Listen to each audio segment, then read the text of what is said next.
సందేహాత్మక సమస్యలకు సందేశాత్మక సమాధానాలని బైబిల్ ప్రశ్నోత్తరాల సమయానికి విచ్చేసిన దేవుని పిల్లలుగా మీ అందరికీ క్రీస్తు నామములో శుభాభివందనాలు తెలియజేసుకుంటున్నాను. మన ముందున్న ప్రశ్నలోనికి వెళదాం. మొదటి ప్రశ్నను తెర మీద చదువుకుందాం.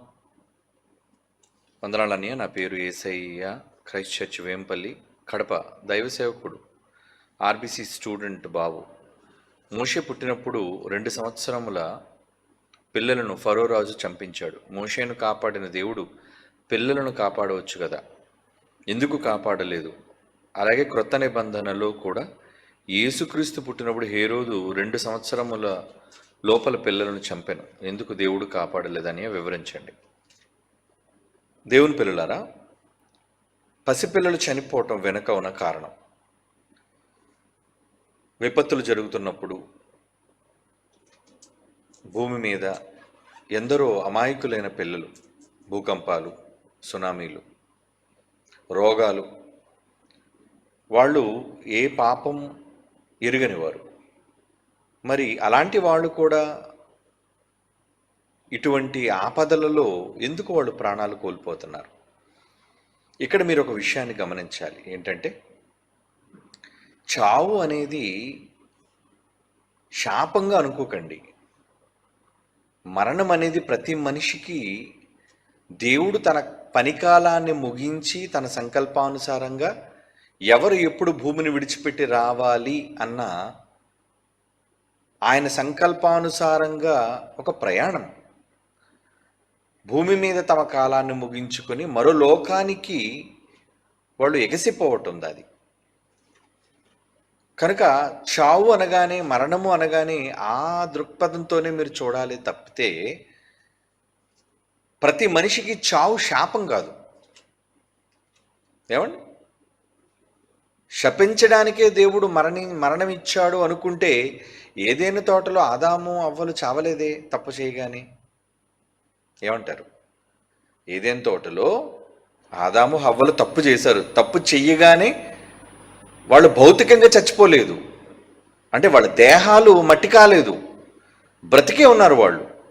కనుక అక్కడ మరణం అనగానే ఏంటి? నిశ్చయముగా చత్తురు అన్న మాటకు అర్థం, తినుదినమును నిశ్చయముగా మీరు చత్తురు అన్న మాటకు అర్థం ఏంటంటే, భౌతిక మరణం కాదు అది.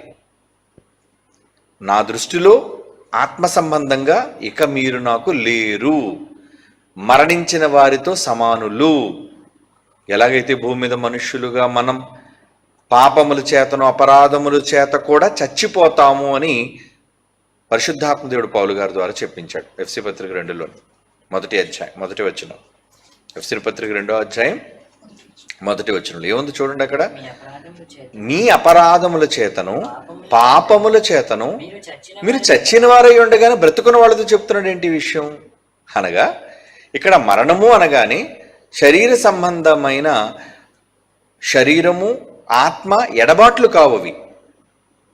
దేవుని దృష్టిలో వాళ్ళు ఆత్మ సంబంధంగా మరణించిన వారితో సమానము అన్నదానికి ఉదాహరణే మరణము అన్నది. కనుక ఏదేను తోటలో మరణం అన్నది ఎలాగా వాళ్ళు శరీర సంబంధంగా వాళ్ళు పొందలేదో, ఇక్కడ విపత్తులలో, అంటే న్యాచురల్ కెలామిటీస్, వరదల బీభత్సం కావచ్చు, ఏమంటే తుఫానుల బీభత్సం కావచ్చు, భూకంపాల తీవ్రత వలన చాలామంది మరి అమాయకులైన పసిపిల్లలు చచ్చిపోతుంటారు దానిలో. అంటే దేవుడు వాళ్ళని శపించాడనా అక్కడ అర్థం? అలా అనుకోవడానికి లేదు కదా. చావు అనేది కేవలం మనిషి శరీరంను ఆత్మను వేరు చేసేది మాత్రమే.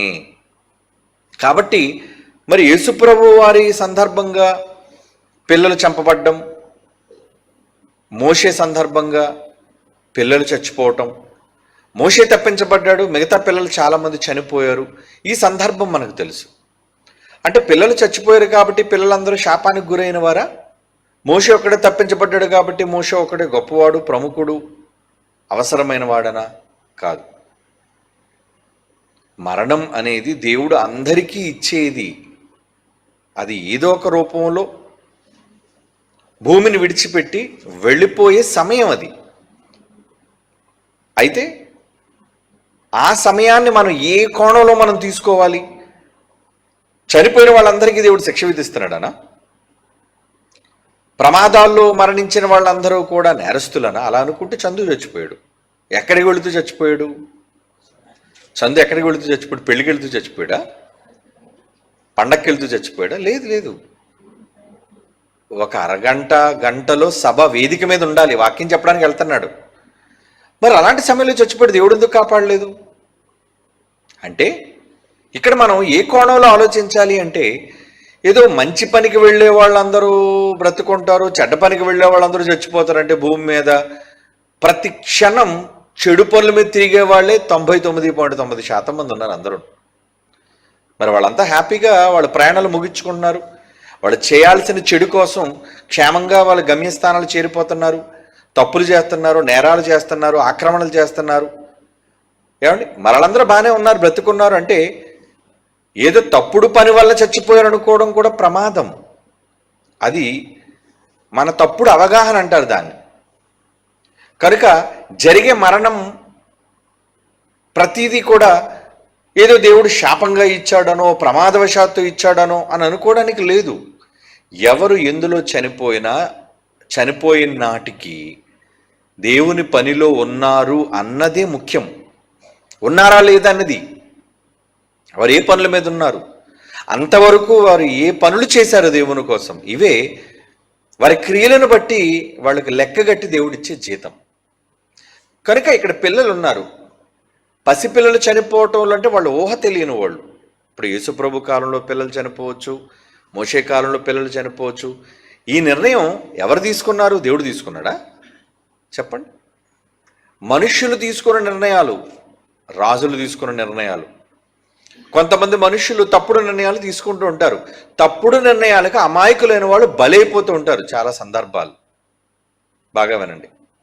ఒక మనిషి తప్పుడు నిర్ణయం తీసుకుంటే తీసుకున్న తప్పుడు నిర్ణయానికి అమాయకులు బలవుతారు. ఎలా? 2 దేశాల మధ్య యుద్ధం జరిగింది అనుకోండి. నాయకులు బాగానే ఉంటారు, కానీ పోరాడుకొని పీల్చుకొని కాల్చుకొని చచ్చిపోయేది ఎవరు? ఇరు దేశాల సైనికులు. వాళ్ళకి వ్యక్తిగతమైన కక్షలు ఏమైనా ఉన్నాయా పొరుగు దేశంతో? అంటే ఏమి లేవు. వాళ్ళకి వ్యక్తిగతమైన కక్షలు ఏవీ లేవు. మరి వాళ్ళెందుకు ప్రాణం కోల్పోయారు? వాళ్ళకి ఏమి సంబంధం? వాళ్ళకి ఏ సంబంధం లేదు. అంటే కొందరు తీసుకునే తప్పుడు నిర్ణయాలకు మంచి వాళ్ళు కూడా వాటి తాలూకా పర్యవసానాలు అనుభవిస్తూ ఉంటారు. ఉదాహరణకు మనం రోడ్డుకి ఎడమ చేతి వైపునే క్రమంగానే as per rules and signals మనం వెళుతూ ఉంటాం. ఎవడో వచ్చి అడ్డదారిలో వచ్చి మళ్ళీ గుద్దేస్తే ఏం చేస్తామండి మనం? తప్పు మందా? అలాంటి ప్రమాదాలు ఎందుకు జరగట్లేదు? కనుక మనం నీతిగా వెళ్ళిపోతున్నంత మాత్రాన జరిగే నష్టానికి ప్రమాదానికి ఏమండి అదేదో మన పాపము కారణం శాపము కారణం అనుకోవడం తప్పు. మనుషులు ఎలాంటి బలహీనులు అంటే ప్రతి తప్పుకి అంటే ఒక ప్రమాదంలో చనిపోతే ఈ ప్రమాదానికి వీళ్ళు పాపమే కారణం అనుకుంటారని యేసుప్రభు చెప్పాడు. ఏమని చెప్పాడు? సిలోయములోని గోపురము పడి చచ్చిన 18 మంది ఉన్నారు, వాళ్ళు గలిలయలోని మనుషులందరికంటే పాపులను మీరు అనుకుంటున్నారా అని అడిగాడు. కారు, పాపులు కనుక చచ్చిపోలేదు, టైం అయింది, చచ్చారు, మారు మనసు పొందలేదు వాళ్ళు. లూకాసు వార్త 13వ అధ్యాయం 4వ వచనం. లూకాసు వార్త 13వ అధ్యాయం 4వ వచనం అండి. ఏమంటున్నాడు అందులో? మరియు సిలోయములోని గోపురము పడి చచ్చిన 18 మంది యెరూషలేములో కాపురం ఉన్న వారందరికంటే అందరు మంచోళ్ళు ఉన్నారా? వీళ్ళు మాత్రమే చెడ్డవాళ్ళ, అపరాధులని మీరు అనుకుంటున్నారా అని కారు అని చెప్తున్నాడు. చూడండి, ప్రమాదాల్లో చనిపోయే వాళ్ళందరూ కూడా నేరస్తులు అని మీరు దానికి ఏదో ఒక ట్యాగ్ తగిలించేస్తే తప్పు.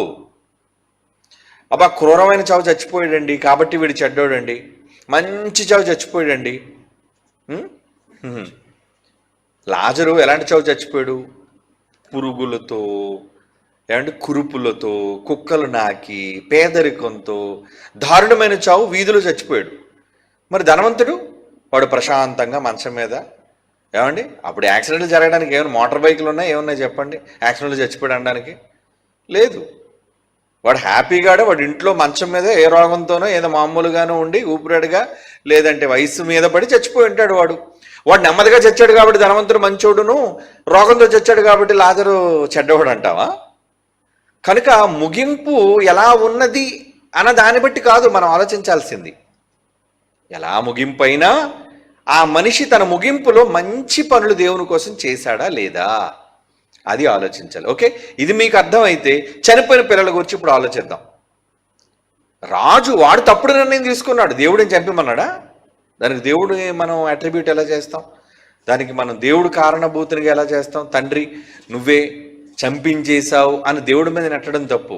అంటే దేవుడు ఆలోచన కలిగించాడా ఫరోకి, ఒరే నాన్న నువ్వు చంపేరా, నా కొడుకు నేను కాపాడుకుంటాను అని కాదు. అక్కడ అపవాది.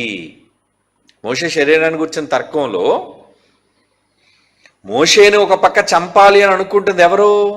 అపవాది. కాపాడాలి అనుకుంటుంది ఎవరు? మిఖాయేలు, అంటే దేవుని తరపున సైన్యం. అంటే కాపాడాలి అని దేవుడు అనుకుంటున్నప్పుడు అతనితో పనుంటే కాపాడుతాడు పేతురులాగా. పని లేదనుకోండి యాకోబులా ఊరుకుంటాడు, మౌనంగా ఉంటాడు. యాకోబుని ఖడ్గంతో చంపించేశాడు. నెక్స్ట్ ఇంకా పేతురునే చంపాలని ఆ హేరోద్ అన్నవాడు కుట్ర చేశాడు. యాకోబుని తప్పించలేని దేవుడు పేతురుని మాత్రం దేవదూతను పంపించి తప్పించాడు. అంటే ఎవరో చావుకు దేవుడు ప్రత్యక్షంగా కారణం కాదు. కొన్ని సందర్భాల్లో మన చావుకు మనమే కారణం అవుతాం. అవునా? మనం దేంట్లోనో అప్పులు చేసేసి ఏమండి మనం తలకమించిన భారాన్ని నెత్తిన మోసుకొని ఇక నేను బతకలేను అవమానంతో కుంగిపోతానని చెప్పి పురుగుల మంది తాగి చచ్చిపోయి మనమే ప్రాణం తీసుకున్నాం అనుకోండి. దానికి దేవుడా కారణం? అప్పు చేసింది నువ్వు, ప్రాణం తీసుకుంది నువ్వు. అందుకని నీ కాలమునకు ముందుగా నువ్వు ఎందుకు పోతున్నావు అని అన్నాడు. అంటే నీకు ఇంకా కాలం ఉంది, బ్రతికే కాలం ఉన్నా నువ్వు ఎందుకు రా ముందు చచ్చిపోతున్నావు అని ప్రసంగి గ్రంథంలో చెప్పాడు. అంటే అన్ని సందర్భాల్లో చావుకి దేవుడే మొదటి కారణం అవ్వడం. ఏమండి మనిషి కూడా కారణం అవుతుంటాడు. అలాగని వచ్చే చావుకు చెడే కారణం కాకూడదు అన్ని సందర్భాల్లో. ఏమండి యాకోబు చచ్చిపోయాడు, స్టెఫెను రాళ్లతో కొట్టబడి చచ్చిపోయాడు, చాలా క్రూరంగా చచ్చిపోయాడు. అంటే వాళ్ళు చావుకు అంత క్రూరంగా చావడానికి వాళ్ళు పాపులనా? అంత దారుణంగా చచ్చిపోయారు? తప్పు, అలా అనుకోవడానికి లేదు. కనుక కొన్ని సందర్భాల్లో ఎవరో తీసుకున్న నిర్ణయానికి ఎవరో బలవుతుంటారు. అదేంటంటే మీకు చెప్పినట్టుగా మీరు న్యాయంగా ధర్మంగా వెళుతున్నా ఎవరో చేసిన తప్పుకు మీరు బలైపోతారు. ఇప్పుడు యుద్ధాల మధ్య దేశ నాయకుల మీద ఉన్న దేశాలకు మధ్య ఉన్న ఆగ్రహాలకి అమాయకులైన వీళ్ళు బలైపోతున్నారంటే ఏమండి దానికి ఎవరిని బాధ్యులను చేస్తాం మనం? వాళ్ళలో ఏమీ తప్పు లేదు. ఎవరో గొడవ పెట్టుకోవడం అనుకోవడం వల్ల వీడు చచ్చిపోయాడు, ఎవరో యుద్ధం చేయడం అనుకోవడం వల్ల అమాయకులైన సైనికులు చచ్చిపోయారు. అంటే ఎవరో నిర్ణయానికి ఎవరో బాధ్యులు అవుతుంటారు. అంతవరకు ఎందుకండి? ఎవరు నష్టం కలిగింది అనుకోండి, అది దేశం అంతటికీ రాదా? దేశం అంతటికీ కూడా ఆ సమస్య పాకుతుంది ఖచ్చితంగా. కాబట్టి చనిపోయారు కాబట్టి పిల్లలు దేవుడు ఎందుకు కాపాడలేదు అని అనడానికి లేదు. భూమి మీద ఏం జరగాలనుకుంటున్నావో ఆ జరిగే ప్రక్రియను దేవుడు అలా విడిచిపెడతాడు. Let it be done. ఎలాగైతే ఉంటే జరగనివ్వండి. అలా భవిష్యత్తు జ్ఞానం అంటాడు దాన్ని, జరగవలసిన నియమం బట్టి అంటాడు, శాశ్వత కాల జ్ఞానము అంటాడు దాన్ని. కనుక జరిగేది జరుగుతుంది. అందులో దేవుడు తీసుకున్నవలసిన నిర్ణయాలను బట్టి కాపాడాలి అనుకుంటే కాపాడుతాడు, కాపాడకూడదు అనుకుంటే ఆయన విడిచిపెట్టేస్తాడు. యాకోబుని కాపాడలేదు కాబట్టి దేవుడు చెడ్డోడైపోయి పేతురుని కాపాడినందుకు దేవుడు మంచుడైపోతాడా? ఆయన నిర్ణయాలు అలాగే ఉంటాయి. ఎవరు ఉంచాలి అనుకుంటాడో వాళ్ళు ఉంచుతాడు, ఎవరు తీసుకువెళ్ళిపోవాలనుకుంటాడో వాళ్ళు తీసుకెళ్ళిపోతాడు. ఏమండి ఇన్ని పాటలు ఎన్నో భారం ఉందండి, పాటల్లో అనుభవం లేదండి నాకు. మరి జాన్సన్ గారు ఎందుకు తీసుకెళ్ళిపోయాడు? యాక్సిడెంటల్ డెత్ కాదు కదా అది. ఏమండి మరి దానికి ఎవరిని బాధ్యులు చేస్తాం? That is act of God అంటారు దాన్ని. అంటే సహజ మరణాన్ని ఏమంటారు దాన్ని? అది దేవ నిర్ణయమే. చట్ట భాషలో మాట్లాడే it's an act of God. దేవుడు తీసుకున్న నిర్ణయం అది. దానికి మనం ఎవరిని బాధ్యులు చేస్తాం? పనులు ఉన్నాయి కాబట్టి మధ్యలో ఎందుకంటే ఆయన వెళ్ళిపోయాడు అనేసి అంటే ఆయన ఇష్టం, మనం ప్రశ్నించడానికి లేదు. కాబట్టి పిల్లలు చచ్చిపోయారు కాబట్టి అంటే పిల్లలకి ఏమైనా నష్టమా? శరీర సంబంధమైన మరణం ఏమైనా శాపమా? కాదు. ఎందుకంటే పిల్లలది పరలోక రాజ్యము అని ఎవరు చెప్పారు? స్వయాన యేసు ప్రభు వారే చెప్పారు. ఏమని చెప్పారు ఆయన? చూద్దామా? మత్తయి సువార్త 18వ అధ్యాయం 3వ వచనం. మత్తయి సువార్త 18వ అధ్యాయం 3వ వచనం, మీరు మార్పు నొంది బిడ్డల వంటి వారైతేనే గాని పరలోక రాజ్యములో ప్రవేశింపరు. అంటే పరలోక రాజ్యంలో ప్రవేశించాలంటే ఎలాంటి వారు కావాలి? మనం బిడ్డల వంటి వారు. అంటే పసిబిడ్డలు చచ్చిపోతే వాళ్ళు ఎక్కడికి వెళ్తారన్నమాట? పరలోకం. కనుక వాళ్ళు ఏ కారణం చేత ఫరో తీసుకున్న నిర్ణయం ఏమంటే, ఐగుప్తు ఫరో మోషే కాలంలో చంపించేశాడు. అలాగే ఇక్కడున్న చక్రవర్తి, రోమా చక్రవర్తి కైసరు, హేరోదు పిల్లలు చంపించారు అనుకున్నాడు యేసు ప్రభు విషయంలో. ఏమండి, ఎవడో రాజు పుట్టాడు కదా, ఆ రాజు కూడా ఇందులో చచ్చిపోతాడు అని పసిపెట్టాడుగా వాడు తప్పుడు నిర్ణయం తీసుకున్నాడు. దానికి ఎంతోమంది అమాయకులు బలైపోయారని లోక సంబంధంగా తల్లులకు అన్యాయం జరిగిందని మనం అనుకుంటాం. కానీ దేవుడికి వాళ్ళు చేయాల్సిన న్యాయం వాళ్ళకి చేశాడు. ఏంటి ఆ న్యాయం? ఆడు బతుకుండి సమాజంలో చెడిపోవడం కన్నా ముందుగా చిన్నపిల్లడిగా వాడు కళ్ళు మూసి నిత్యరాజ్యానికి హక్కుదారు కావడం అనేది గొప్ప విషయం కదా. ఆ కోణంలో మనం ఎందుకు ఆలోచించకూడదు? అయ్యో అవునండి, భూకంపంలో పిల్లలు చచ్చిపోయారండి, అమాయకులను పిల్లలు చచ్చిపోయారండి భూకంపంలో అంటే, చిన్నపిల్లలుగా ఉన్నప్పుడే చచ్చిపోయారు. పెద్ద అయినా సరే చావాలి కదా ఎప్పుడొకప్పుడు, ఎలాగ ఒక రకంగా చావు రావాలి కదా. ఆ చావు ఏదో ఎలాగ చచ్చిపోనివ్వండి. ఇప్పుడు చచ్చిపోవడం వల్ల మేలు ఏంటంటే, ప్రయోజనం ఏంటంటే, హ్యాపీగా వాళ్ళు నిత్యరాజ్యానికి స్వతంత్రులైపోయారు, హక్కుదారులు అయిపోయారు. కాబట్టి ఒక విధంగా చనిపోయిన పిల్లలందరూ పరలోక రాజ్యానికి వారసులైపోయారు. అంటే దేవుడు ఆ చావు ద్వారా పిల్లలకి న్యాయమే చేశాడు. తల్లిదండ్రులకు అన్యాయం జరిగిందని వాళ్ళు అనుకోవచ్చు. కనుక ఇప్పుడు దేవుడు చేసింది న్యాయమా అన్యాయమా? దేవుడు చావు విషయంలో చేసింది ఆపకపోవడం. ఆపేసి ఉండాలి కదా ప్రభు, ఆపేసి ఉండాలి కదా ప్రభు అనేసి అంటే, లోకంలోని ఎంతమంది చావులను ఆపుతాడు ఆయన చెప్పండి? లోకంలోని ఎంతమంది చావులను ఆపుతాడు ఆయన? ఏదో పసిపిల్లలుగా ఉంటే అది ఆయన ఇష్టాన్ని బట్టి ఆపాలా వద్దన్నది నిర్ణయం తీసుకుంటాడు. పెద్ద అయిన వాళ్ళు చావులు ఎందుకు ఆపుతాడు? ఒకడు అతి స్పీడ్గా వేగంగా వెళ్ళిపోతున్నాడు బైక్ మీద, ఎందుకు ఆపాల వాడిని? కనుక వాడి కర్మ అంటే వాడు చేసిన క్రియ అని అర్థం. వాడు చేసిన తప్పులు బట్టి వాడికి శిక్ష పడుతుంది. ఎవరికైనా. మత్తయి సువార్త 18:14 వచనం చూడండి. మత్తయి సువార్త 18వ అధ్యాయం 14వ వచనం. అలాగుననే ఈ చిన్ని వారిలో ఒకడు కూడా నశించిపోవటం పరలోకమందున్న మీ తండ్రి చిత్తం కాదు. నశించిపోవడం చిత్తం కాదంటే ఏంటి? నరకానికి పోవడం అని అర్థం. అక్కడ నశించిపోవడం తండ్రి చిత్తం కాదని. మరి ఏది చిత్తం? పరలోకానికి వెళ్ళడం ఆయన చిత్తం. మరి ఆ పరలోకానికి వెళ్ళాలంటే నన్ను అడిగితే చిన్నప్పుడు చచ్చిపోయినంత మేలు లేదండి. ఏమండి? ఎందుకంటే వాళ్ళప్పుడు ఏ పాపం ఎరుగని వారుగా ఉంటారు కాబట్టి. ఎవరు?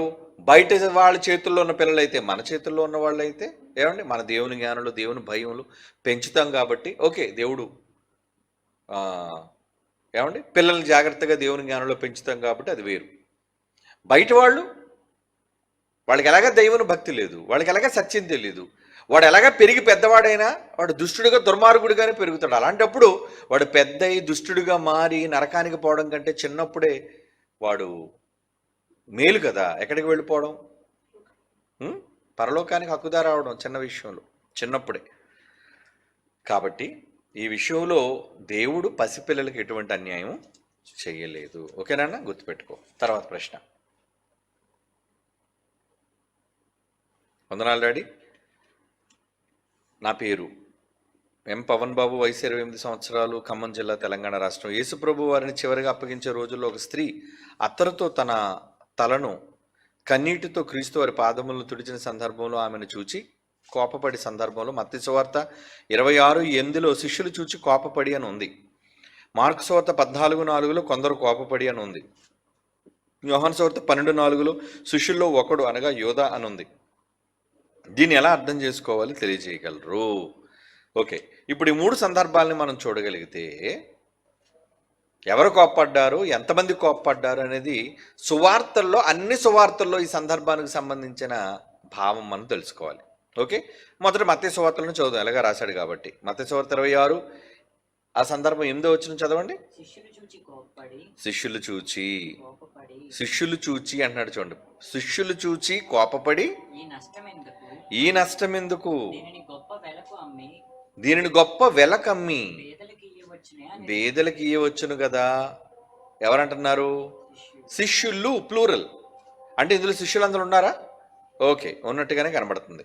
మార్కు సువార్త 14వ అధ్యాయం 4వ వచనం. మార్కు సువార్త 14వ అధ్యాయం 4వ వచనం. అయితే కొందరు కోపపడి అయితే కొందరు కొందరు కోపపడి ఈ అత్తరు ఇలాగ నష్టపరచనేలా ఈ అత్తరు అంటే శిష్యుల్లో అందరూ కాదు, మరలా ఇక్కడ అక్కడ శిష్యులు అన్నాడు అంటే ఒకరికన్నా ఇద్దరు, శిష్యులు అంటే ప్లూరల్, మోర్ దెన్ వన్, ఒక్కడు మాత్రం కాదు. శిష్యులు అంటే ఎక్కువ మంది అని అర్థం. అయితే అందరూ అనుకోకండి, ఇక్కడ వివరణ ఇస్తున్నాడు మార్కు సువార్తలో. కొందరే అనుకున్నారు. కొందరు కోపపడి కోపపడి ఈ అత్తరు ఇలాగ ఇలా ఎందుకమ్మా నువ్వు పగలగొట్టేసావు అనవసరంగా, ఈ అత్తరు 300 దేనారముల 300 దేనారాల కంటే విలువైంది కదా దీని వెలకమి అని బేదలకు ఇవ్వచ్చు కదా అని ఒక అభిప్రాయాన్ని వ్యక్తం చేసి సణుగున్నట్టుగా మనకు కనబడుతుంది. ఓకే, ఇక లోకాసు వార్తలు ఉందా దీనికోసం? ఉందా లోకాసు వార్తలో? చూడండి ఒకసారి, ఉందేమో. లేదంటే యోహాను సువార్త 12:4లో చూద్దాం. లోకాసు వార్తలు దానికి సంబంధించిన సందర్భం అది వేరే ఉంటుంది చూడండి మరలా. ఎందుకంటే అత్తర పగలు కొట్టింది ఒకరింట్లో వేరు, ఈ సందర్భాలు కూడా తేడా ఉంటాయి కనుక యోహాను సువార్త 12:4 చూద్దాం. ఆయన శిష్యులలో ఒకడు అనగా ఆయనను అప్పగింపనయ్యున్న ఇస్కరియోతు యోధ ఈ అత్తరెందుకు 300 దేనారాలకు అమ్మి బేదలకు ఇయ్యలేదు అని వీడు కోపపడ్డాడటండి. ఇక్కడికి వచ్చేసరికి ఒక్కడే అనుందా, శిష్యులలో ఒక్కడనుందా? శిష్యులలో ఒక్కడే అనగా యోధ అనుందా? లేదు లేదు లేదు, శిష్యులలో ఒకడు. ఏమన్నాడు వాడు అంటే ఇక్కడ ఈ 3 సందర్భాలని దగ్గర పెడితే మనం ఏమర్థం చేసుకోవాలి? యేసుప్రభు వారు కూర్చున్నారు, ఆవిడొచ్చింది, అత్తరు పగలగొట్టింది. ఏమండి, ఇది యేసుప్రభు వారు పాదాల మీద వేయటం అనేది చూచి ఓర్వలేని కొందరున్నారు, శిష్యులందరూ గారు. ఒకడు 12 మంది శిష్యులు ఉన్నారు అనుకుంటే అందులో ఇస్కరియోతు కూడా కలిసి ఉన్నాడు కాబట్టి ఇది అందరి అభిప్రాయం కాదు, ఇందులో కొందరు అభిప్రాయమే అని మనం తీసుకోవాలి. ఈ కొందరు కూడా అందరూ మాట్లాడారా? లేదు, ఈ అందరిలో ఒకడికే వాయిస్ వచ్చిందంటే కొంతమంది అభిప్రాయాన్ని వీడు ముందు సణుక్కున్నారని ఉంది కదా ముందు. ఎందులో మార్కు సువార్త 14వ అధ్యాయం 4వ వచనంలో సణుగుకొనిరి అని ఉంది కదా. అంటే ఆవిడ రావటం, బుడ్డి పగలగొట్టడం, ప్రభు పాదాల మీద పోయటం, ఇదంతా సీన్ జరుగుతుంది. ఈ జరుగుతున్నప్పుడు వీళ్ళు మాట్లాడుకుంటున్నారు. ఎవరు ఈవిడ? పలానా కదా ఈవిడెందుకు ఎక్కడికి వచ్చింది? ఆయన ఇంత ఖరీదైన బాటలు పగలగొట్టేయడం ఏంటి? ఈ లోపు వీళ్ళ మధ్య తర్జన భర్జన జరుగుతుంది. ఇది శిష్యులందరూ 12 మంది కూర్చొని మాట్లాడిన సందర్భం కాదు. ఇస్కరియోతు యోధ పక్కన ఎవరున్నారో మనకు తెలియదు ఆ రోజు. కానీ ఒక్కడే మాత్రం కాదు, ఈయనతో పాటు మరొక 2-3 కూడా మాట కలిపి ఉంటారు. మాట కలిపి అవును నిజమే యోధ, ఎందుకు చేశారు ఇలాగా? ఈవిడికి మరీ జ్ఞానం లేదా ఏంటి? ఇలా చేసి ఉండకపోవచ్చు కదా, లేదంటే వీడే సలహా ఇవ్వచ్చు. ఏమని? అంత విలువైన అత్తర పగలగొట్టేయటం ఎందుకు, మీరైనా ఆలోచించండి శిష్యులారా. ఏదో డబ్బులు ఏదో ఇస్తే అందులో వీడి దగ్గర సంచి ఉండేది, వీడే క్యాషియరు. వాడు అంటున్నాడు చూడండి. ఎన్నో వచనం అది? 6వ వచనం మార్కు సువార్త యోహాను సువార్త 12వ అధ్యాయం 6వ వచనం. వాడు ఎందుకు చెప్పాడు ఈ మాట అంటే, ఇలాగెందుకు చెప్పాడంటే చెప్పిన దానికి కారణం బేదల మీద శ్రద్ధ కలిగి కాదు, దొంగ. తన దగ్గర వీడు క్యాషియర్ కాబట్టి ఫైనాన్షియర్ ఈడే, డబ్బు సంచి వాడి దగ్గర ఉండటం వలన అందులో వేయబడిన డబ్బు అంతా మిగతా శిష్యులందరూ కూడా డబ్బు మనుషులు గారండి. ఈడొక్కడే డబ్బు మనిషి. పర్స్ వీడి దగ్గరే ఉంది, వాలెట్ వీడి దగ్గరే ఉంది, సంచి వీడి దగ్గరే ఉంది. ఎవరు పాపం ప్రభును ప్రేమించి డబ్బులు ఇచ్చినా ప్రభు ఎంత మంచోడు చూడండి, ఇచ్చేసేవాడు. ఎవరికి ఇచ్చేసాడు? యోధాకి ఇచ్చండి, పర్లేదు యోధాకి ఇచ్చండి. పాపం అపోస్తుల్లో ఎవరికైనా అత్తయ్య గారికి కానీ, లేదంటే పేతురు గారికి కానీ, యోహాను గారికి ఎవరు ఇచ్చినా యోధా గారు ఉన్నారు కదండి, యోధా గారికి ఇచ్చేయండి అనేవారు. అంటే వాళ్ళు నిస్వార్థపరులైన మనుషులు కనుక ఎవరు డబ్బులు ఇచ్చినా వీడి కలెక్షన్ ఏజెంట్గా వెనకాతలు ఉండేవాడు. వీడు డబ్బులంతా వీడి దగ్గరే పడేవి. ఈ పడిన దాన్ని వీడు ఏం చేసేవాడు? అక్కడ చెప్తున్నాడు గ్రంథకర్త, అందులో వేయబడినది దొంగతనం చేస్తూ వచ్చారంటే మొదటి నుంచి వీడితో దొంగ బుద్ధి అనమాట. ఈ దొంగ బుద్ధి ఉన్న వాళ్ళతో చాలా ప్రమాదం, చాలా జాగ్రత్త. ఇంటిలో రూపాయి కొట్టేశాడంటే అది ₹1,00,00,000 కొట్టేసినోడు దొంగే, రూపాయి కొట్టేసినోడు దొంగే. తక్కువ రూపాయి కొట్టాడు కదండి, రూపాయి మాత్రం ఏముంది, చిన్నపిల్లడు కదండి, రూపాయి తీసేసాడు జేబులోంచి అంటే నువ్వు అలాగ వదిలేస్తే ₹1,00,00,000 కూడా కొట్టేస్తాడు వాడు. కనుక ఆ దొంగ బుద్ధులు అనేవి ఎవరికి ఉండకూడదు.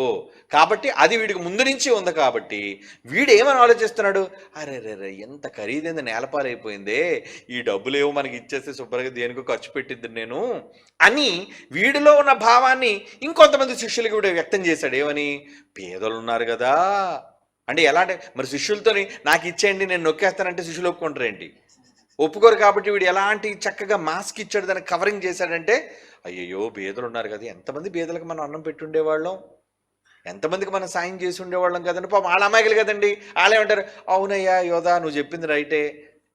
వాళ్ళు కూడా అప్పుడు ఏదో మహాజ్ఞానులు కాదండి, యేసుప్రభు చుట్టూ తిరుగుతున్న పరమానంద శిష్యుల టైప్ వాళ్ళు కూడా పామరులు. అంటే పెద్దగా జ్ఞానం లేదు ఆ రోజుకి, చాలా వాళ్ళు అమాయకులు, పెద్దగా లోక జ్ఞానం కూడా తెలియని వాళ్ళు. తర్వాత యేసుప్రభు ట్రైనింగ్లో మెల్లిమెల్లిగా అన్ని నేర్చుకొని చాలా గొప్పవాళ్ళు అయిపోయారు. తర్వాత ప్రారంభంలో అందరూ బడికి చేరినవాడిని అందరూ మహాజ్ఞానులు అయిపోతారు ఏంటి చెప్పండి, చదివి కదా గొప్పవాళ్ళు అవుతారు, అనుభవంతో కదా వాళ్ళకి దేనికైనా గొప్పవాళ్ళు సాధిస్తారు దేన్నైనా. కనుక ఇక్కడ ఈ 3 సందర్భాలని మన దగ్గర పెట్టడం వలన ఇక్కడ ఇస్కరియోతు వీడు పక్కనున్న వాళ్ళతో డిస్కస్ చేసి అవునని అనిపించుకొని, వీళ్ళెవరు మాట్లాడరేంటి, మీరు ఎవరు చెప్పరేంటి అని అడుగుతున్నాడు. మేము చెప్పం బాబు యేసుప్రభు మేము ఎందుకు చెప్తాను, వాళ్ళు సైలెంట్ అయిపోయి ఉంటారు. కనుక ఇంకా లాభం లేదని వీడే ఆపుకోలేక వాయిస్ ఇచ్చి వీడే మాట్లాడాడు.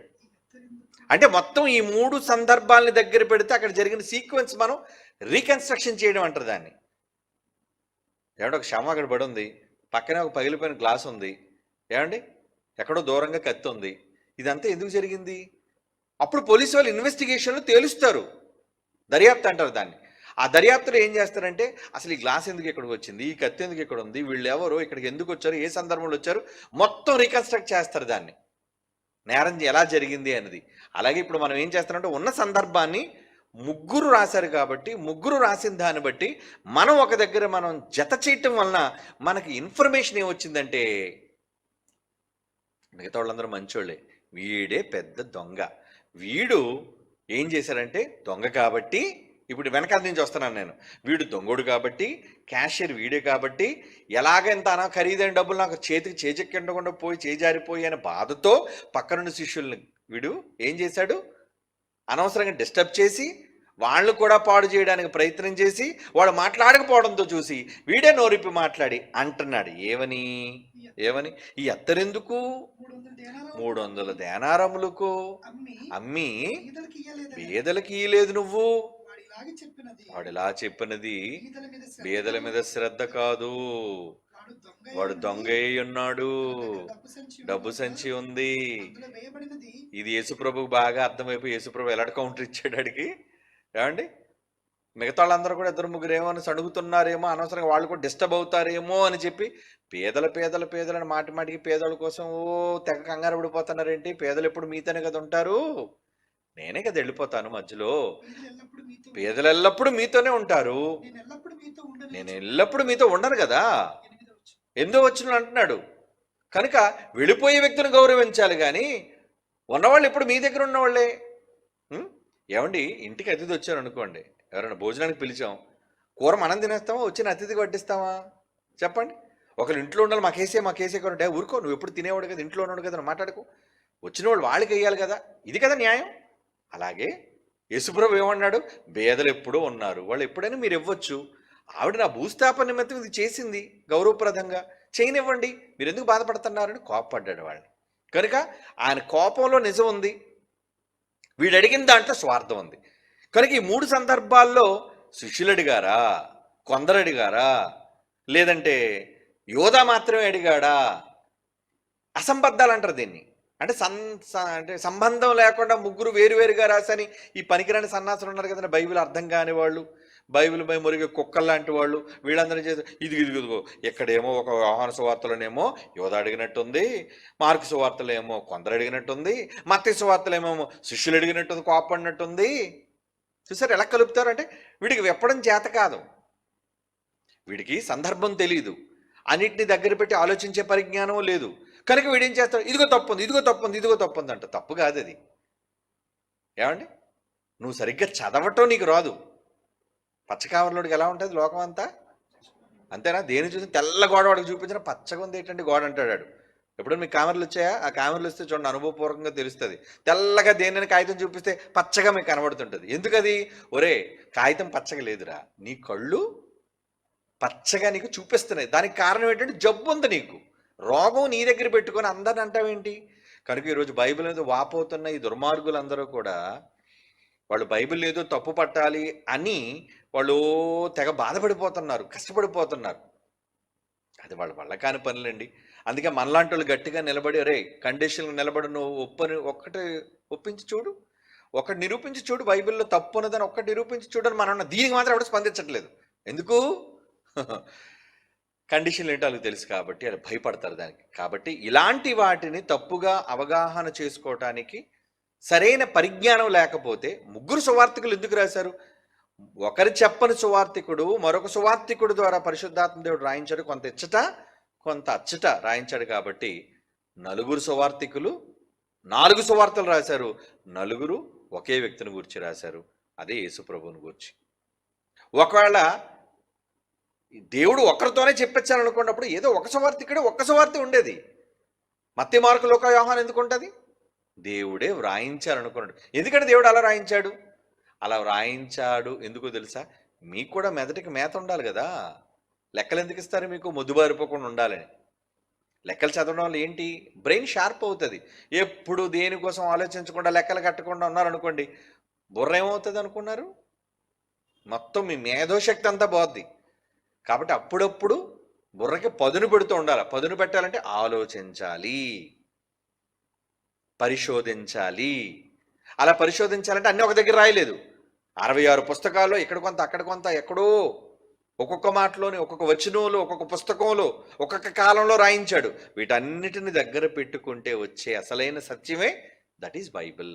అది ఎవరు చదవాలి? క్రైస్తవుడు, అర్థమైన వాడు అర్థవంతంగా చదివితే అందులో ఒక్కటంటే కాదు, ఒక్క తప్పు కూడా బైబిల్లో లేదు. ఎందుకంటే దేవుడు రాయించాడు, మనిషి రాశాడు లేదు కదా. కనుక నాన్న, ఇప్పుడు నీకు అర్థమైందా దీని తాలూకా భావం ఏంటో? Okay, God bless you. తర్వాత ప్రశ్న.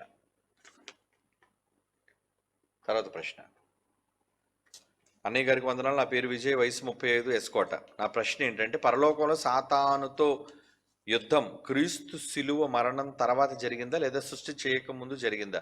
వివరించగలరు? ఏం వివరిస్తానని అంత పెద్ద యుద్ధాన్ని? నువ్వు సింపుల్గా అడిగేసి ఒక ప్రశ్న. పరలోక యుద్ధం అనే ఒక పాట ఉంది, ప్రసంగం ఉంది. సాతాను ఎప్పుడు జరిగింది యుద్ధం, ఇవన్నీ కూడా ఉంది. ఒక్క మాటలో నీకు చెప్పాలంటే ఇది సృష్టి మనిషి పుట్టక ముందు, సృష్టిలో మనిషి పుట్టక ముందు జరిగిన యుద్ధము. పరలోకంలో సాతానుతో జరిగిన యుద్ధం. దెయ్యం పుట్టుకని పాట ఉంటుంది చూడండి. దెయ్యం పుట్టుకొని జైశాలి గారు మాట్లాడిన ఆడియో MP3 మెసేజ్ కూడా లేదు. మా వాళ్ళు కూడా చాలామంది పిల్లలు మాట్లాడిన మెసేజెస్ కూడా ఉంటాయి. అపవాది ఆయుష్ అని, వీటన్నిటిలో కూడా పరలోక యుద్ధం గురించి ఈ సందర్భం అంతను గురించి ఉంటుంది. ఏనానా నువ్వు మరి దాన్ని చదువు. ఆ లింక్ ఉంటే పంపించండి. అడ్మిన్ గారు మీకు పంపిస్తారు. ఆ లింక్ ఒకసారి విన్నానా, ఎందుకంటే టైం టేకింగ్. మళ్ళా ఎప్పుడు జరిగింది ఏంటి ఇదంతా నీకు చెప్పాలి. ఆల్రెడీ చెప్పేసిన ప్రసంగం కదా, అది నువ్వు వింటే నీకు సులువుగా ఉంటుంది. విన్న తర్వాత కూడా అర్థం కాకపోతే ప్రశ్నలు వస్తే అప్పుడు ఫోన్ చేయి. ఓకేనా విజయ్? తర్వాత ప్రశ్న. రవిబాబు బ్రదర్ వందనాలు. నాకు చిన్న సందేహం. మనం శారీరకంగా పుట్టక ముందు ఆత్మగా ఉన్నామా? మనం దేవుని యుద్ధ నుండి వచ్చిన వారమా? నా సందేహాన్ని వాక్యము ద్వారా తీరుస్తారని ఆశిస్తూ మీ సహోదరుడు రవి. శారీరకంగా పుట్టక ముందు ఆత్మగా ఉన్నామా అంటే అవును, నన్ను ఆత్మగానే ఉన్నాం. అసలు మన పుట్టుక ఎప్పుడు జరిగింది మీకు చాలాసార్లు చెప్పాను. సెమినార్లో కూడా నేను మాట్లాడాను. మొన్న సెమినార్ కాక ముందు సెమినార్లో డే టైం నేను మాట్లాడాను. మనిషి ఎప్పుడు పుట్టాడు? భూమి మీద తల్లి గర్భంలో నుంచి రావటం అనేది పుట్టుక కాదు. అసలు అది కేవలం శరీరంతో భూమి మీదకి రావటం. ఆత్మగా ఎక్కడున్నాం మనం? ఒక సందర్భాన్ని మీకు చెప్పాను నేను. ఏంటంటే అబ్రహాము గారు దశంభాగాలు ఇచ్చేటప్పటికి లేవి ఎక్కడున్నాడని చెప్పాడు. ఆ ఒక్క మాట చదవండి. హెబ్రీ పత్రికలో 7వ అధ్యాయంలో 10వ వచనం చూడండి. అబ్రహాము గారికి అప్పుడు పిల్లలు లేరు, అంటే ఇస్సాకు కూడా పుట్టలేదు. కానీ లేవి అంటున్నాడు, నేను దశంభాగాలు ఇచ్చాను మెల్కీసెదెకుకి అన్నాడు. నువ్వు ఎలాగిచ్చావయ్యా అంటే, నేను ఉన్నానండి. ఎక్కడున్నావు? మెల్కీసెదెకు మెల్కీసెదెకు అతని పితరుని అతని పితరుడైన అబ్రహాము గారిని కలుసుకున్నప్పుడు లేవి లేవి తన పితరుని గర్భములో ఉండెను అనే పదం ఉంది చూడండి. ఉన్నాడా? ఎలా ఉన్నాడు? శరీరం ఉందేంటి అప్పుడు? లేవి గారికి శరీరం లేదు కదా. అంటే లేవి ఎవరి కడుపులో ఉన్నాడు అప్పుడు? లేవి ముందు ఎవరి కడుపులో ఉన్నాడు? యాకోబు కడుపులో ఉన్నాడు. యాకోబు లేవి కలిపి ఎవరి కడుపులో ఉన్నారు? ఇస్సాకు కడుపులో ఉన్నారు. ఈ ముగ్గురు కలిపి ఎవరి కడుపులో ఉన్నారు? ఇంకా బయటికి రాలేదు, ఇస్సాకు పుట్టలేదు అప్పటికి. అబ్రహాం కడుపులో ఉన్నారు. అంటే వీళ్ళు ముగ్గురు కూడా అబ్రహాము కడుపులో ముగ్గురుగా ఉన్నారా, ఒకటిగా ఉన్నారా? ముగ్గురుగానే ఉన్నారు. అది మీరు అర్థం చేసుకోవాలి. ఆత్మలుగా శరీరాలు ధరించుకొనక ముందు మనమంతా కూడా ఆత్మలుగానే విడివిడిగానే ఉన్నాము. మనందరికీ పేర్లు దేవుడు ఇచ్చేశాడు. మనం పెట్టుకుంది వేర్లండి. ఆయన అంటున్నాడు, గర్భములో నిన్ను రూపింపక మునిపే నిన్ను ఎరిగి తిని అంటున్నాడు ప్రవక్తతో. గర్భములో రూపింపక మునిపే. 21:5 ఏమండి? 1 చూడండి, అక్కడ ఏమంటున్నాడు? గర్భములో నేను నిన్ను రూపించలేదు. రూపించడం అంటే ఫిజికల్ బాడీ ఇవ్వటం అని అర్థం. రూపింపక మునుపే నిన్ను ఎరిగి తిని అంటే నువ్వు ఉన్నావు అప్పుడు. గర్భములో అమ్మ శరీరం నీకు ఇవ్వక ముందే నువ్వు ఉన్నావా? మరి ఉన్నట్టే కదా. లేవి ఉన్నాడు, ఇస్సాకు ఉన్నాడు, యాకోబు ఉన్నాడు, వీళ్ళు ముగ్గురు అబ్రహాం కడుపులో ఉన్నారు. మరి ఆదాము కడుపులో అందరూ ఎవరున్నారు? మనందరం ఉన్నాం. ఆదామును దేవుడు మట్టి బొమ్మలను ఊదాడు కదా, తనలో నుంచి తీశాడే జీవవాయువు. ఆ వాయువులు వచ్చేసాం మనమంతా. అంటే ప్రారంభ వాయువు ఎంత గొప్పదో చూసారా? మొదటి దేవుని యొక్క కనటం అంటే వేరు చేయటం. కనటం అంటే అమ్మ 9 నెలల కడుపు, బయటికి రావడం, నొప్పులు, ఇవే కనటం అనేది లోకానికి తెలుసు. కనటం అంటే ఒకరి నుంచి మరొకరు వేరు కావటం. అది పుట్టటం అంటే ఏంటంటే ఒకరి నుంచి మరొకరు జన్మ తీసుకోవటం. దేవునిలో నుంచి మనమంతా ఎప్పుడు జన్మించాము? భూమి మీద సుమా, భూమి మీద. ఆదాము భూమి మీదకి దేవునిలో నుంచి విడిపోయాడు. విడిపోకముందు ఎక్కడున్నాడు ఆదాము? దేవుడిగా ఉన్నాడా, దేవునిలో ఉన్నాడా? దేవునిగా ఉన్నాడు, దేవునిలో ఉన్నాడు. రెండు రైటే. దేవునిలో. మరి దేవునిలో అబ్రహాం ఉన్నాడంటే దేవునిలో నేను లేనా అప్పుడు? ఎందుకు లేను? మీరు లేరా? భూమి మీద పుట్టిన అందరు మనుషులు ఎవరి గర్భంలో ఉన్నారు? దేవుని గర్భములో మనం వేరువేరుగానే ఉన్నాం. ఇది అర్థం అవడానికి చిన్నప్పుడు ఒక బొమ్మలు ఉంటుందండి, చైనీస్ బొమ్మలు అనుకుంటాను అవి. అందులో ముందు ఒక పెద్ద బొమ్మ ఉంటుంది, రెండు భాగాలు. దాన్ని ఇలా విడదీయగానే సేమ్ అలాంటి బొమ్మ లోపల ఉంటుంది. అది తీయగానే ఇంకోటి లోన్ అలాంటిది ఉంటుంది. అది తీయగానే లోన్ ఇంకోటి ఉంటుంది. అది తీయగానే ఇంకోటి లోన్ ఉంటుంది. అది తీయగానే ఇంకోటి లోన్ ఉంటుంది. చిన్నది. అంటే గుడ్డులో గుడ్డు అనమాట అది. అది మీకు అర్థమైతే ఆదాము కడుపులో ఆదాం పెద్దోడు, ఆదాములో హవ్వ ఉంది, హవ్వలో తర్వాత భూమి మీద పుట్టిన మనుషులందరూ ఉన్నారు, ఇంక్లూడింగ్ మనం, మన తర్వాత పుట్టబోయేవాళ్ళు కూడా. అవునా కదా చెప్పండి. పెళ్లి కానివాళ్ళు ఉన్నారండి. ఉదాహరణ చక్రియ ఉన్నాడు మన దగ్గర, వాడికి పెళ్లి కాలేదు. ఏమండి? పెళ్ళి అయితే వాడు కొడుకో కూతురు పుడతారు కదండి.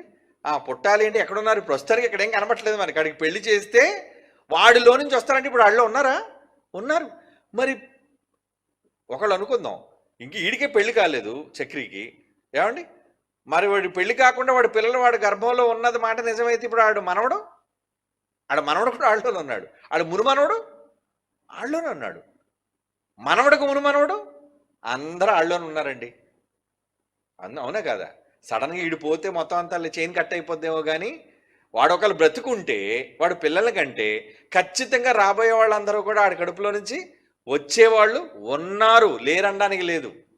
ఇది ఎంత నిజమో ఏమండి? ఇక్కడ శారీరకంగా పుట్టక ముందు ఆత్మగా ఉన్నామంటే అవును, 100% మనం అంతా ఆత్మలుగానే ఉన్నాము, విడివిడిగానే ఉన్నాము. అందుకే 90వ కీర్తనలో ఎప్పుడు రాశాడు చూడండి ఆ మాట, ప్రభువా తరతరముల నుండి మాకు నివాస స్థలము నీవు అబ్బా ఏం రాశాడండి ఆ మాట. ఆ నీవన్న మాటలు పరలోకం కూడా కాదు. ఇన్ని తరాలు కూడా ఎక్కడ నివసించాడు మనం?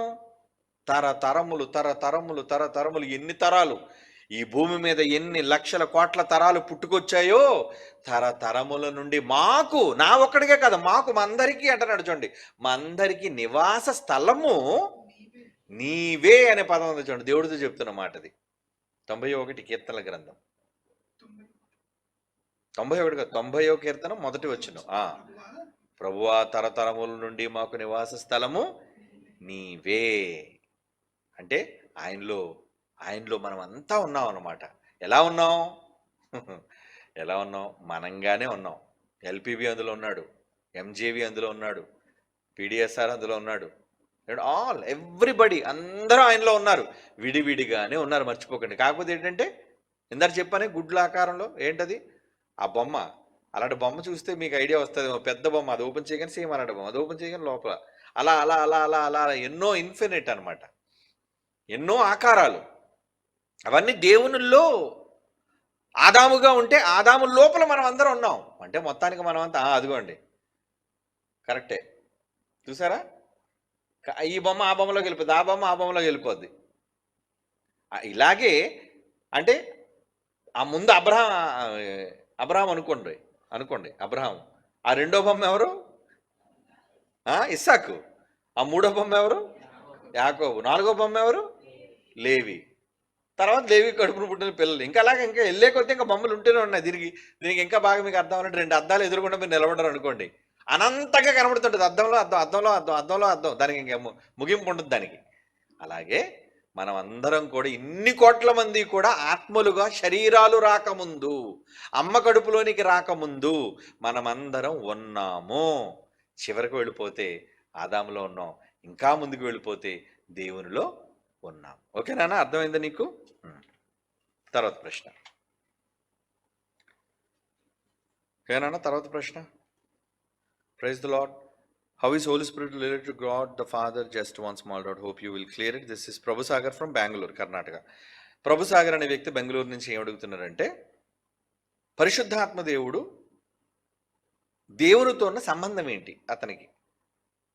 Hope just one small doubt. అంటే ఆయన మరి పరిశుద్ధాత్ముడు ఎవరైనా మన పాఠం చదివాడో లేదో అని తెలియదు. లింక్ నీకు పంపించావు నాన్న ప్రభు, ఒకసారి విను. సింపుల్గా చెప్తున్నాను, చాలామంది ఈ వివరణ తెలియక పరిశుద్ధాత్మ దేవుడు యేసుప్రభువే తండ్రి, ఈ ముగ్గురును గూర్చిన వివరణ సరిగ్గా తెలియక కన్ఫ్యూజన్లో ఉంది చాలా వరకు క్రైస్తవ్యం. మేము జ్ఞానంలోని చెప్పుకున్న బోధక జనాంగం కూడా ఈరోజు అదే అనుకుంటున్నారు. ఏంటి? అంతా ఒక్కడే దేవుడు, నేను తప్ప వేరొక దేవుడు లేడన్నాడు కాబట్టి ఆ మాటను బేస్ చేసుకొని తండ్రి అయినా ఒక దేవుడే, కుమారుడైనా ఆ దేవుడే, ఆయనే దేవుడుగా ఉన్నాడు, ఆయనే యెహోవాగా ఉన్నాడు, ఆయనే కుమారుడుగా ఉన్నాడు, ఆయనే పరిశుద్ధాత్మ దేవుడుగా ఉన్నాడు అన్నారు. కాదు, ఇవి కాదు. నేను ఒక్కడనై ఉండక అని యేసుప్రభు క్లియర్గా చెప్పాడు ఆ మాట. నేను ఒక్కడనే అనుకున్నారేమో. యోహాను సువార్తలో అంటాడు చూడండి, యోహాను సువార్త 16వ అధ్యాయమా 18వ అధ్యాయం, 16వ అధ్యాయం అనుకుంటాను చూడండి. నేను ఒక్కడనై ఉండక, లేదా 14వ అధ్యాయం, యోహాను సువార్త 14వ అధ్యాయంలో చూడండి ఆ రిఫరెన్స్ ఎక్కడుందో. సో దీన్ని బట్టి మనం ఏం అర్థం చేసుకోవాలంటే, చాలామందికి పరిశుద్ధాత్మ దేవుని గురించిన అవగాహన లేదు. అది లేకపోవడం ఎందుకు? ఈయన ఎవరై ఉంటారు, ఎవరవుతాడు ఆయన? అవడానికి దేవుడికి ఆయనకి కుమారుడు తండ్రి సందర్భం కాకుండా ఇంకేం సంబంధాలు ఉన్నాయి? మేనరికాలు, బామ్మర్దులు. ఏమండి? యోహాను సువార్త, ఎస్ వెరీ గుడ్, 8వ అధ్యాయం 16వ వచనం. యోహాను సువార్త 8వ అధ్యాయం 16వ వచనం. నేను ఒక్కడనై ఉండక, థ్యాంక్ యూ, నేను ఒక్కడనై ఉండక నేనును నన్ను పంపిన తండ్రి కూడా ఉన్నాము. ఎంత బాగుందండి ఆయన మాట. ఒక్కడు అనుకుంటున్నారేమో, ఇటు 1 మ్యాన్ షో లేదంటే 1 మ్యాన్ ఆర్మీ అనుకుంటున్నారా, నన్ను 1 గాడ్ అనుకుంటున్నారా? నేను దేవుణ్ణే. ఆది యందు వాక్యం ఉండెను, వాక్యము దేవుని యొద్ద ఉండెను, వాక్యము అది కూడా దేవుడే. యొద్ద అంటే ఏంటి అక్కడ అర్థం? యోహాను సువార్త 1వ అధ్యాయం చదివితే అండి చాలా క్లారిటీ ఉంటుందండి. ఆ మొదటి వచనం, ఆ రెఫరెన్స్ ఏంటంటే యోహాను సువార్త 1వ అధ్యాయం 1వ వచనం. ఆదియందు వాక్యం ఉండెను. ఇక్కడ వాక్యం అనే దగ్గర ఎవరు? ఆ వాక్యమే శరీరధారి అని అంటాడు కదా యేసుప్రభు. వాక్యం అనే దగ్గర యేసుప్రభు పేరు పెట్టి చదవండి. ఆది యందు యేసుక్రీస్తు ఉండెను. యేసుక్రీస్తు ఉండెను. చూడండి ఎంత బాగుంటుందో. వాక్యం అంటే యేసుప్రభు కదా, కనుక వాక్యం అనే దగ్గర ఆయన పేరు పెట్టి చదువుతున్నాం అంతే.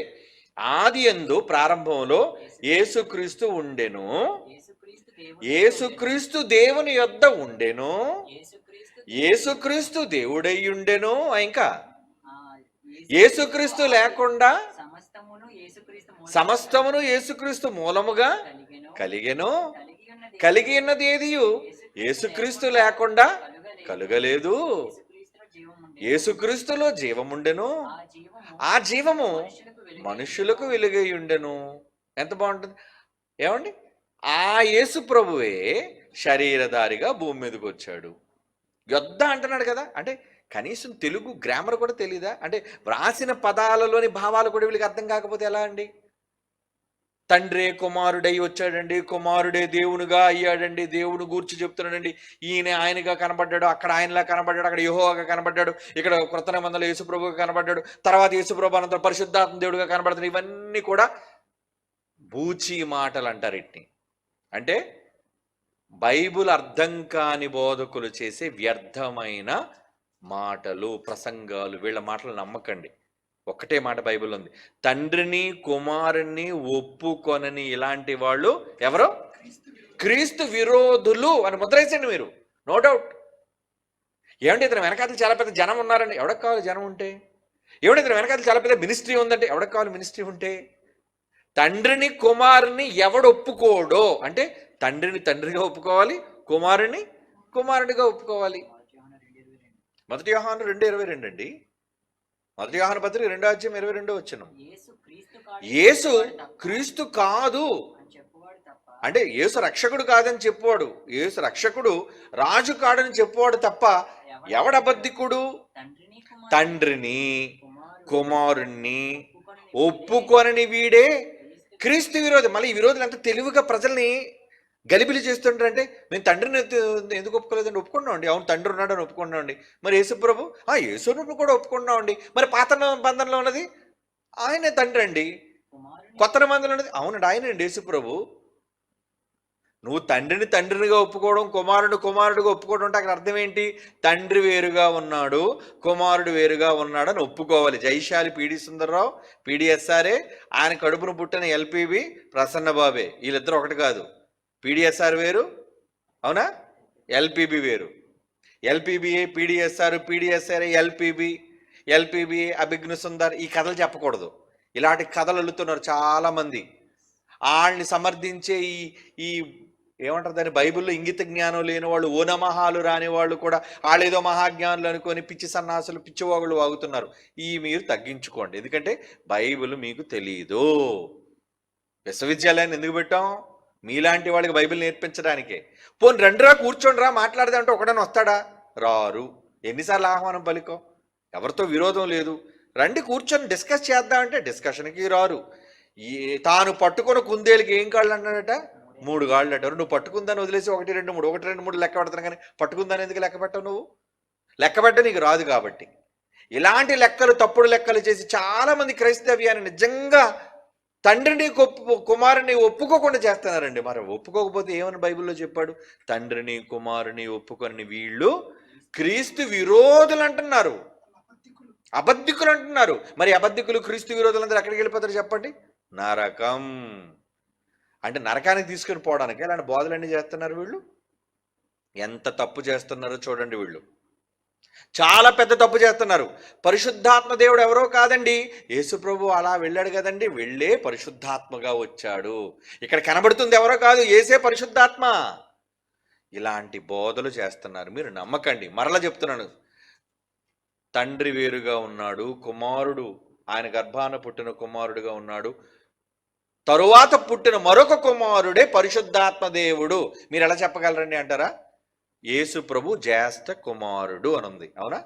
రోమపత్రిక 8వ అధ్యాయంలోని తన కుమారుడు అనేక సహోదరులలో నెంబర్ 1 అని ఉంది చూడండి. యేసు ప్రభు సింపుల్గా, అంటే పెద్ద సబ్జెక్ట్ చెప్పకుండా సింపుల్గా మీకు చెప్తున్నాను. రోమపత్రిక 8వ అధ్యాయం 29.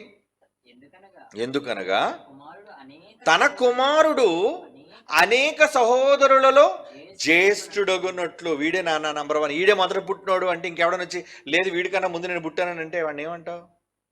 ఒరే వీడు మొదటోడైతే నువ్వు రెండో వాడివే. ఆయన నీకేం తెలుసు? తండ్రి చెప్తున్నాడు కదా, ఎవరు ముందు పుట్టారు అమ్మ చెప్పాలి నువ్వు చెప్పాలా? ఎవరు చెప్పాలి? అమ్మ చెప్పాలి.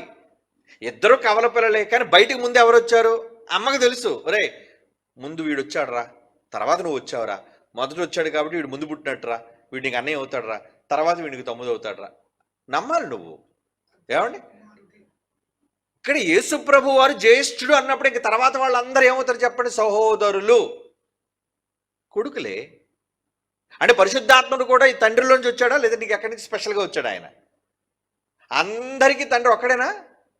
మరి లేకపోతే తండ్రికి మళ్ళీ ఇంకొక తండ్రి ఉంటాడా చెప్పండి? యేసు ప్రభుకి యెహోవా కాకుండా ఇంకొక తండ్రి ఉంటాడా? ఆయన పరిశుద్ధాత్ముడా? కాదు కదా. పరిశుద్ధాత్ముడు ఎవరు అంటే రామ్. గలతీ పత్రిక 4వ అధ్యాయంలో 4వ వచనంలో ఉంటుంది. ఏమని? ఏమండి? గలతీ పత్రిక 4వ అధ్యాయం 6వ వచనం చూడండి.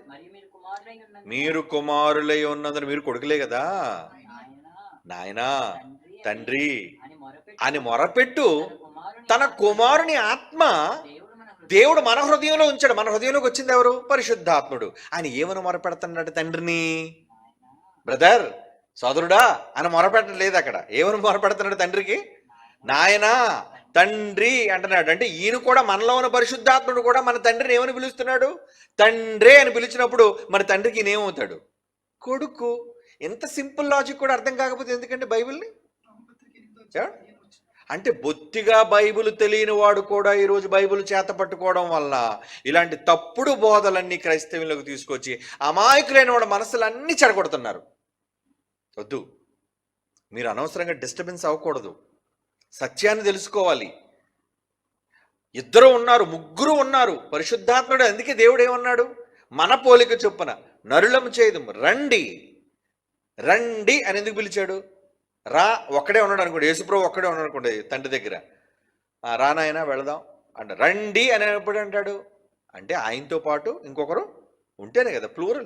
ప్లూరల్ రండి అంటే మనల్ని చేయటంలో, ఈ సృష్టిని నిర్మించటంలో తండ్రికి సహకారులుగా మొదటి కొడుకు యేసుప్రభు జ్యేష్ఠ కుమారుడు ఆయనే కాబట్టి రెండో కొడుకు ఎవరవుతారు? ఇంకా ఆదాము కన్నా ముందు పుట్టినోడు, ముందున్నాడు పరిశుద్ధాత్ముడు. ఖచ్చితంగా చాలా మంది దీన్ని అంగీకరించలేకపోతే పరిశుద్ధాత్మ దేవుడు కొడుకేటండి? ఎక్కడుంది కొడుకని ఎక్కడుందా? ఆయన పిలుస్తుందే నాన్న అని పిలుస్తున్నాడు అంటే మరి తండ్రి కాక ఏమవుతాడు? అబ్బా అంటున్నాడు. అబ్బా అంటే అర్థం ఏంటి? తండ్రి అని మొరపెడుతున్నాడు. రోమపత్రిక 8వ అధ్యాయం కూడా అదే మాట ఉంటుంది. 15వ వచనం. ఇంకెన్ని మాటలు కావాలండి బైబిల్లో వీళ్ళకి? రోమపత్రిక 8వ అధ్యాయం 15వ వచనం.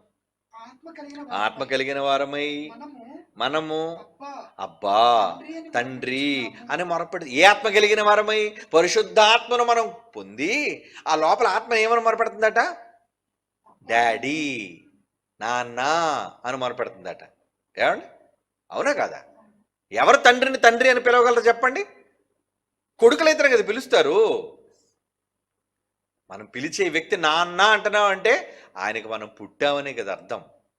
కనుక కుమారుడు, ఆ తరువాత పరిశుద్ధాత్ముడు, ఆ తరువాత ఆదాము నుంచి మనమందరము ఆయన పిల్లలం.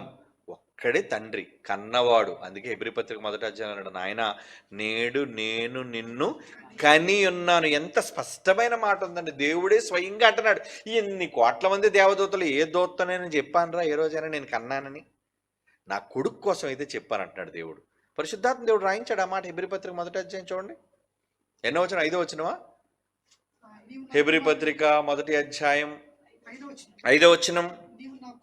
నీవు నా కొడుకువి, నేను నేడు నిన్ను కన్నాను అని.